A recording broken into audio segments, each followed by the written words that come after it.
Pour me lancer sur Internet, il me fallait un vrai prétexte.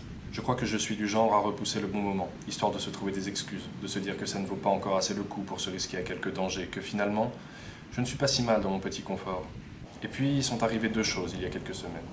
La première est un proverbe arabe. Ceux qui veulent accomplir de grandes choses trouveront des moyens, les autres, des excuses. Sans avoir la prétention de vouloir accomplir de grandes choses, j'avais celle d'accomplir, tout simplement. Ainsi, ce proverbe me reprochait de trouver des excuses pour des choses largement surmontables et dont j'avais largement les moyens. La deuxième chose est un livre. Il m'a tendu ses pages et m'a soufflé qu'il était ce bon moment tant attendu. Arrête les brouillons, écris au propre, filme au propre. Aujourd'hui, je viens parler de ce livre.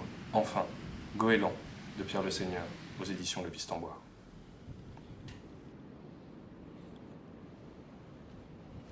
C'est un roman que je n'aurais jamais eu entre les mains si je n'avais pas eu la chance d'en rencontrer l'auteur. Que dis-je, la chance, le privilège d'en rencontrer l'auteur. Et je dis ça parce qu'il n'en a vendu que 250 exemplaires, la faute à une maison d'édition peu influente. Pour expliquer vite fait, dans le cas d'un premier roman, à moins d'avoir la chance d'être publié par une grande maison d'édition, c'est l'auteurice qui assure lui-même la distribution de son bouquin. Donc elle doit aller dans des librairies, vendre les mérites de son histoire, faire des salons, etc., etc. Sauf qu'en étant ni connu ni vaniteux, vous comprendrez que la chose n'est pas aisée, mais j'y reviendrai un autre jour. Bref, fermons la parenthèse. J'ai donc rencontré cet auteur à une soirée d'intégration de l'IRTS, l'Institut Régional du Travail Social. Il était en deuxième année et moi j'accompagnais une amie. Donc on discute, je lui dis que j'écris un peu, il me dit que lui aussi, et au fur et à mesure, il me dit qu'il a même déjà publié.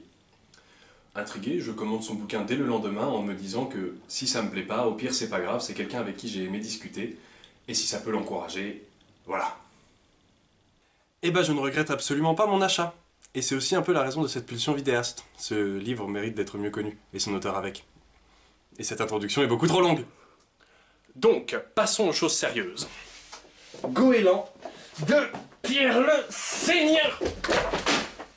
La quatrième de couverture nous dit de l'auteur qu'il est né en 1993 à Évreux, et que c'est son premier roman que je tiens là dans les mains. Il s'est d'abord essayé à Hippocagne, l'ami Pierrot, mais maintenant à l'IRTS, comme je vous l'ai dit précédemment.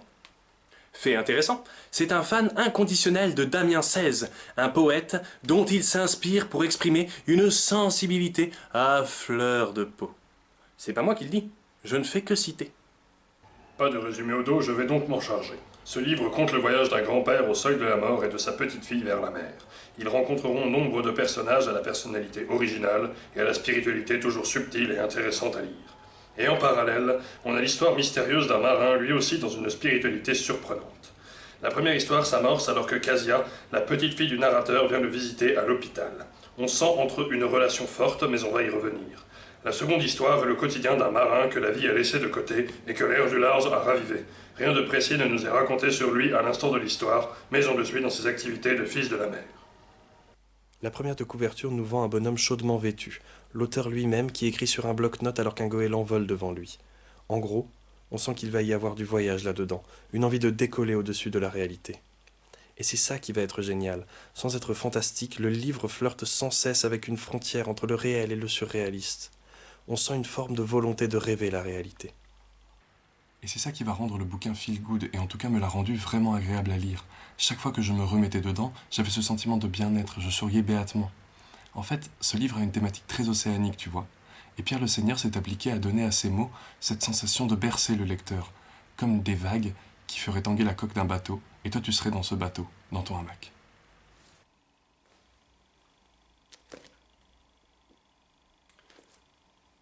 Faute de résumé, la quatrième de couverture nous offre les premières lignes du livre comme extrait. Les voici. J'ai décidé que je ne me lèverai pas aujourd'hui, comme depuis des semaines. Non, je n'ai pas envie de me porter sur mes jambes. Mon dos se complète à l'horizontale. Même si ce lit demeure celui funeste de mes derniers jours approchant, je m'amuse à en souiller les draps par la sueur de mes cauchemars fiévreux. J'attends la visite de ma petite fille chérie. Des sonorités douces et des mots qui s'emboîtent ensemble, une espèce de corps, de cœur qui rappelle un peu l'océan.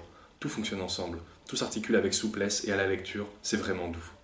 Certaines sonorités sont parfois un peu rudes, mais ça n'entache rien, tout revient toujours dans une espèce d'harmonie. Et c'est ça dans tout le livre, la forme sert vraiment le fond par sa douceur, particulièrement dans l'histoire annexe, celle du marin, écrite en italique. C'est la toile de fond, comme les abysses, plus profonde, moins présente, plus trouble.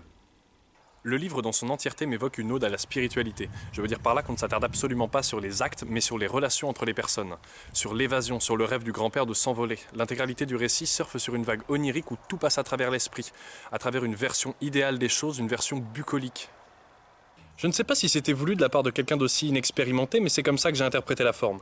J'aimerais vraiment que ce soit le cas. Ce serait beau. J'essaierai de lui demander un jour si je le recroise. Toujours à propos de la forme, on a 3 personnages internes dans le livre, 3 narrateurs. Malheureusement, on n'arrive pas toujours à savoir qui parle. L'écriture varie suffisamment pour qu'on discerne, déjà parce qu'il y en a un qui est en italique, mais je pense que c'est un point qui aurait pu être mieux abordé, plus travaillé. Il y a quelques nuances, bien sûr, mais je trouve que les personnalités ne s'expriment pas assez à travers l'écriture. Un mauvais point plutôt léger, mais qui me permet de transiter tranquillou vers l'univers. L'univers est une espèce de rêve. J'ai envie de parler d'utopie, mais il y a quand même des problèmes dans la vie des personnages, parfois assez graves même. Peut-être que ces problèmes aboutissent à l'instant du récit à une utopie, où tout est simple, où sortir clandestinement d'un hôpital n'entraîne aucune poursuite. Mais je ne pense pas que ce soit l'objectif de l'auteur. Selon moi, il cherche à flirter avec le rêve, comme je l'ai dit, justement pour nous faire douter pendant toute l'histoire. Mais est-ce un rêve du grand-père ou pas? Est-ce vrai ou pas? Tout est simple, tout se passe bien, tout est crédible sans l'être vraiment, tant ils ont la chance de n'avoir aucun véritable obstacle sur leur route. Et c'est aussi ça qui fait que l'histoire est très agréable à suivre. Tout va comme sur des roulettes. En fait, dans ce livre, tout va bien. Donc on se doute que ça se passe en France, sans avoir de lieu précis, toujours histoire de nous faire douter qu'il s'agisse de la réalité. On suppose que c'est en Normandie au vu du climat et des origines du bonhomme, mais on n'en sait pas plus. Encore une fois, thématique du rêve, bla bla bla. Les personnages du grand-père et de sa petite-fille, Casia, ne sont pas spécialement décrits, mais ils partagent une histoire forte au sein de leur famille. C'est ce qui a poussé Casia à disparaître en Europe de l'Est, avec sa meilleure amie. Et le grand-père a resté cloîtré tout seul, triste dans son lit. Ici, on a donc leur retrouvaille et un voyage conjoint d'une envergure moindre et motivé par cette phrase. « Emmène-moi vers la mer. » Comme il n'y a d'obstacle ni dans l'esprit volatile de Casia, ni dans l'hôpital, ils empruntent un fauteuil roulant et sortent sans trop de peine pour entamer leur aventure. Je n'ai pas envie de parler des personnages qu'ils rencontrent et de leur personnalité parce qu'il faut les rencontrer soi-même à travers ces lignes. Ils ont tous des choses à dire, une vie à raconter. Et ils ont si peu de temps pour le faire que ce serait dommage de le gâcher si vite en 3 mots, ici. Parlons des choses qui fâchent maintenant. Les points négatifs. Comme je l'ai dit, on a une écriture soignée qui mêle poésie et douceur. C'est travaillé, c'est bucolique. Mais le problème, c'est que Pierre le Seigneur est assez inexpérimenté et ne parvient pas à maintenir un tel niveau tout du long. Alors il y a parfois quelques phrases qui pêchent et malheureusement, ça fait un peu sortir du truc. Comme s'il avait une démarche délicate, mais dans des talons trop hauts et qu'à un moment il se tordait la cheville. Mais à l'écrit. Ouais, c'est un peu ça. Il se tord la cheville à l'écrit.